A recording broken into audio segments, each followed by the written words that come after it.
carried captive into Babylon.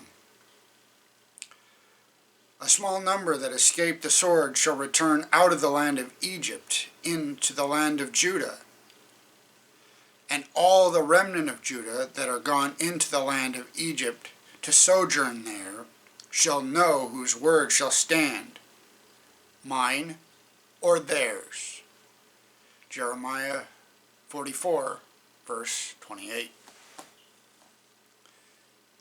In the 9th year of Zedekiah's reign, Nebuchadnezzar besieged Jerusalem with a vengeance.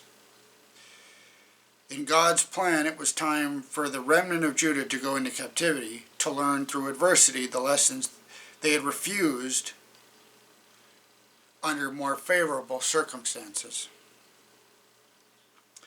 Among the righteous still living in Jerusalem were some who were determined to safeguard the sacred Ark of the Covenant containing the tablets of stone on which God had traced with his own finger the precepts of the 10.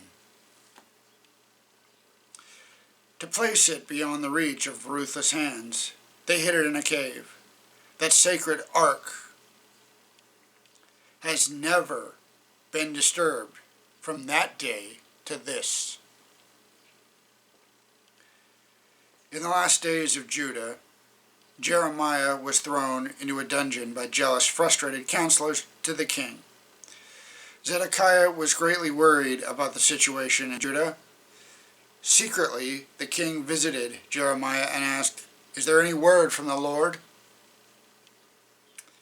He answered, "There is.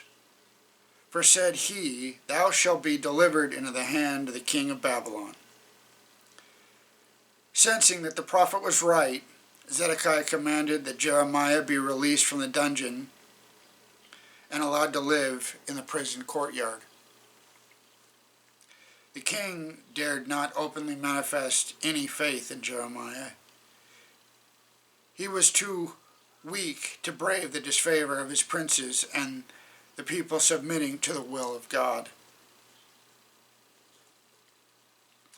The sorrow of the prophet over the utter perversity of those who would have been the spiritual light of the world, his sorrow over the fate of Zion and of the people carried captive to Babylon, is revealed in the lamentations he had left on record as a memorial of the folly of turning from the counsels of Jehovah to human wisdom.